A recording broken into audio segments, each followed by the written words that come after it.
Assalamualaikum warahmatullahi wabarakatuh. Perkenalkan, nama saya Saryal, NIM 05193721, Penelusuri Sistem Informasi UPBJJ Pekanbaru. Baik, pada kesempatan ini saya akan mengerjakan tugas 3 dari mata kuliah basis data.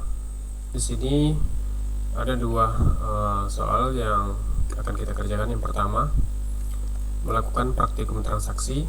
Yang kedua, melakukan praktikum basis data terdistribusi. Nah, di sini kita akan melakukan setiap tahapan sesuai dengan tahapan praktikum yang mengacu pada panduan praktikum yang tersedia dalam e-learning. Baik, di sini kita masih menggunakan database rumah sakit yang sebelumnya. Nah, kalau untuk membuat transaksi, yang pertama kita klik dulu DB rumah sakit, kemudian routine, create new routine. Nah, di sini kita bikin transaksi 1.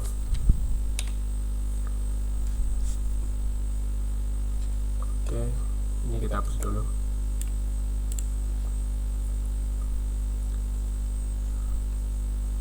Nah, di sini kita menambahkan perintahnya. Di sini perintah pertama, kita menambahkan perintah tanpa melakukan perintah commit. Jadi kita menginput data pasien tanpa melakukan perintah commit. Apakah nanti data pasien tersebut masuk ke dalam tabel pasien atau tidak? Nah, di sini kita masukkan perintahnya. Nah, kita mulai dari begin, start transaction, insert into pasien. Nah, di sini kita memasukkan perintah tanpa melakukan commit. Jadi bagaimana hasilnya? Kita kirim. Nah, transaksi pertama sudah selesai dibuat. Jadi kita cek dulu datanya apakah sudah masuk. Nah, di sini sudah masuk ID pasiennya 15, namanya Bowie. Di bagian transaksi sudah masuk datanya, tapi apakah datanya masuk ke tabel pasien? Mari kita cek. Nah, di sini masih 4. Artinya data yang kita lakukan itu, perintah yang kita lakukan untuk input data pasien belum masuk ke tabel pasien karena kita tidak menggunakan perintah commit. Jadi untuk transaksi 2, mari kita lakukan perintahnya dengan menggunakan perintah commit. Kita buat transaksi 2.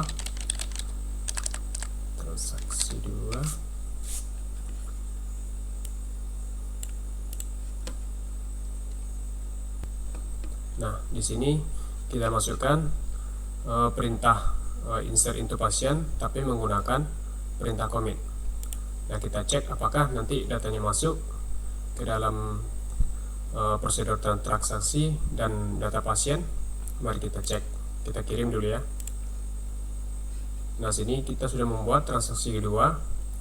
Kita cek eksekusi. Nah, di sini masuk datanya ID 16, namanya Rico. Jadi kita cek di tabel pasiennya apakah masih masuk. Nah, di sini masuk. Nah, artinya kalau kita mau melakukan suatu perintah di prosedur transaksi, kalau kita tidak menggunakan perintah commit, maka data pasien tidak akan masuk ke tabel pasien. Tapi sebaliknya, kalau kita menggunakan perintah commit, maka data tersebut akan masuk ke tabel pasien. Oke. Kemudian kita mencoba mempraktekkan itu perintah rollback. Nah, di sini kita buat untuk transaksi ketiga. Sebelumnya untuk perintah rollback ini merupakan perintah yang digunakan untuk membatalkan perintah sebelumnya. Jadi seakan-akan tidak terjadi apa-apa pun tidak terjadi perubahan. Kita buat sini transaksi ketiga. Ini kita hapus. Nah, di sini kita sudah memasukkan perintahnya. Kita mencoba untuk mengupdate data pasien, yaitu nama, di mana ID pasiennya 3. Jadi kita coba dulu berubah namanya Rika, ID pasien 3. Apakah nanti perintah dieksekusi dan apakah datanya akan berubah? Kita klik kirim ya. Kita cek dulu apakah data masuk. Nah, di sini datanya di ID 3 tetap Ita, namanya tetap Ita dan belum berubah menjadi Rika. Nah, di sini karena kita menggunakan perintah rollback, maka perintah di atas perintah rollback itu tidak akan dieksekusi. Nah, baik, setelah transaksi ketiga, kita akan membuat satu transaksi, yaitu transaksi keempat. Kita lanjut ke transaksi keempat.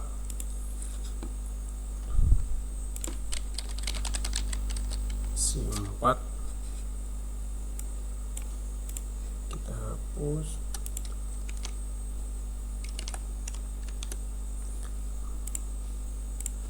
Nah, di sini ada dua perintah. Yang pertama insert into pasien, yang kedua adalah update pasien. Jadi di sini kita memasukkan ID 17 James, kemudian kita mengupdate data pasien yaitu ID 3 dengan nama Rika. Nah, perintah pertama ini kita menggunakan rollback, yang kedua menggunakan commit. Jadi kita cek hasilnya, kita klik kirim, eksekusi ID 17. Nah, di sini ID 17 tidak akan masuk karena kita menggunakan perintah rollback. Nah, tapi perintah kedua itu adalah update pasien ID 3 yang sebelumnya namanya Ita sekarang sudah menjadi Rika. Jadi perintahnya sudah berhasil, datanya sudah diupdate. Kita lanjutkan dengan transaksi kelima. Di sini kita membuat save point atau checkpoint. Transaksi 5.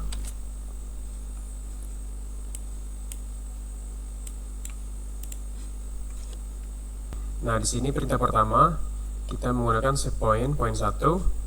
Yang perintah kedua ID 21 kita menggunakan perintah rollback to save point 1. Artinya data akan disimpan ataupun data akan dikembalikan kepada perintah pertama, yaitu save point 1. Jadi yang hanya masuk ke dalam data pasien adalah ID 20 dan ID 21 ini karena tidak menggunakan perintah rollback, maka ini akan dibatalkan. Kemudian insert into pasien yang ketiga adalah ID 22. Jadi data yang akan masuk nanti di tabel pasien itu adalah ID 20 dan ID 22. Karena ID 21 ini kita menggunakan perintah rollback. Mari kita klik kirim. Nah, kita cek datanya. Nah, ini ID 20. Tadi kita mempunyai 3 ID, 20, 21, 22. Nah, karena ID 21 ini kita menggunakan perintah rollback, maka dikembalikan ke ID 20, ke perintah pertama. Nah, makanya yang masuk hanya ID 20 dan ID 22. Oke, untuk prosedur transaksi sudah selesai kita buat. Kita lanjut dengan praktikumnya. Di sini ada trigger. Trigger ini merupakan sebuah perintah atau event yang dapat digunakan untuk memasukkan. Di sini ada 3 perintah: insert, update, dan delete. Di sini diperintahkan menambahkan dua tabel baru, yaitu tabel obat dan tabel transaksi obat. Nah, kita buat dulu tabelnya.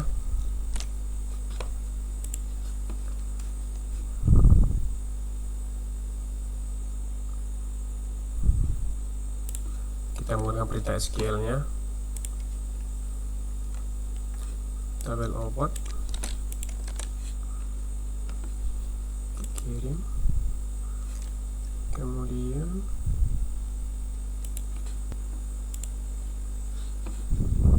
nah di sini sudah muncul tabel obat dan tabel transaksi obat. Nah, kita cek di sini.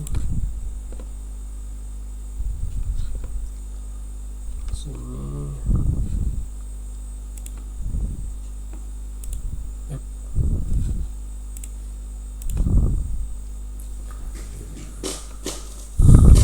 Oke, kemudian kita melakukan relasi tabel.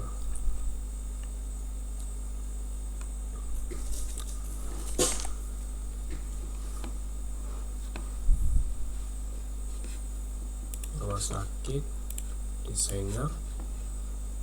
Nah, ini merupakan tabel sebelumnya.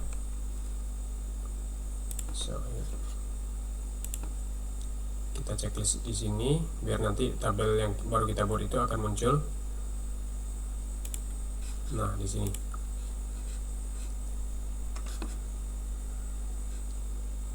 Kita susun dulu.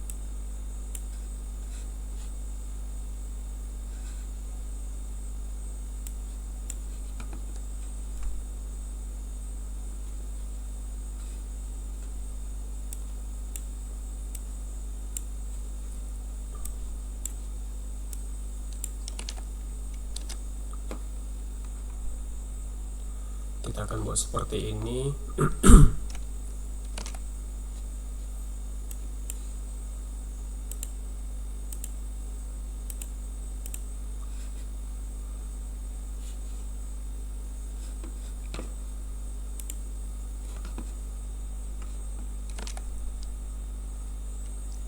Pasien dokter, daftar pasien,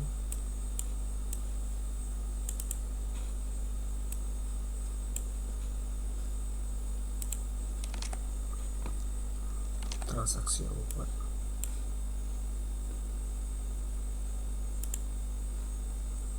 kemudian obat. Nah, kemudian kita relasikan dulu. Kini kita klik create relasi. Dari di sini ID pasien ke ID pasien.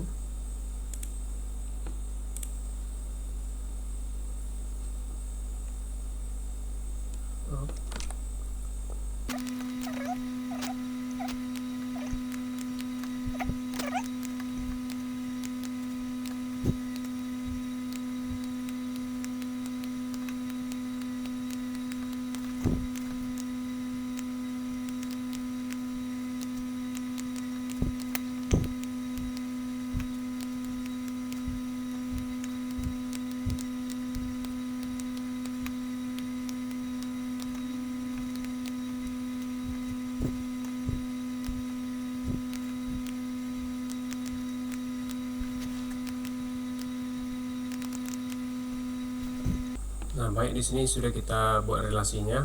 Di sini kita melihat bahwa antara tabel obat dan tabel transaksi, kemudian tabel pasien sudah terrealisasi. Kemudian selanjutnya kita mencoba untuk menginput 3 macam obat.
Nah, baik.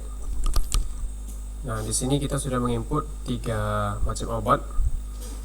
Kita akan mencoba untuk melakukan perintah trigger pada 3 tabel tersebut: tabel obat, tabel transaksi obat, dan tabel pasien.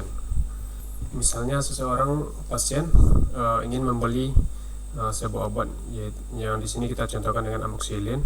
Misalnya pasien memesan 5 dengan harga 15.000, maka secara otomatis nantinya setelah kita melakukan perintah trigger, maka stok 20 ini akan berkurang sehingga menjadi 15. Ini trigger. Di sini nama triggernya TG jual.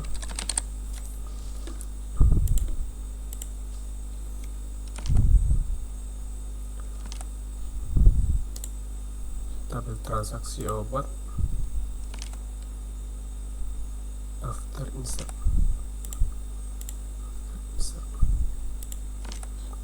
Nah, di sini merupakan perintahnya yang akan kita masukkan. Nah, di sini kita sudah membuat tanggal jual di menu trigger.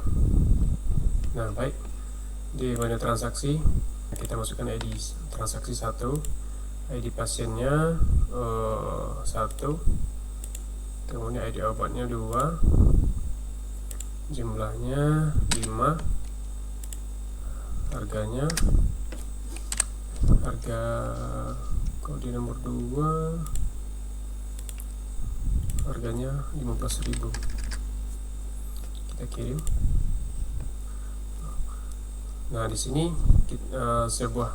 seorang pasien sudah memesan obat dengan kode ID transaksi, ID obat, kemudian ID pasien sebanyak 5 buah, kemudian harganya 15.000. Nanti coba kita cek dengan tabel obat, data nanti akan berubah atau tetap dengan stok obat 20. Kita cek. Nah, di sini sudah menjadi 15. Artinya di sini pasien sudah berhasil untuk memesan obat. Yang di sini kodenya kode obat A002 amoxicillin dengan harga 15.000. Semulanya adalah stoknya 20. Sekarang karena sudah dipesan 5 buah oleh pasien, maka di sini akan berkurang menjadi 15. Nah, untuk di sini untuk perintah trigger sudah berhasil. Nah, mungkin itu saja yang dapat saya sampaikan. Lebih dan kurang saya mohon maaf. Kalau ada kesalahan penjelasan ataupun ada penjelasan yang kurang dimengerti, saya mohon maaf. Saya akhiri dengan Assalamualaikum warahmatullahi wabarakatuh.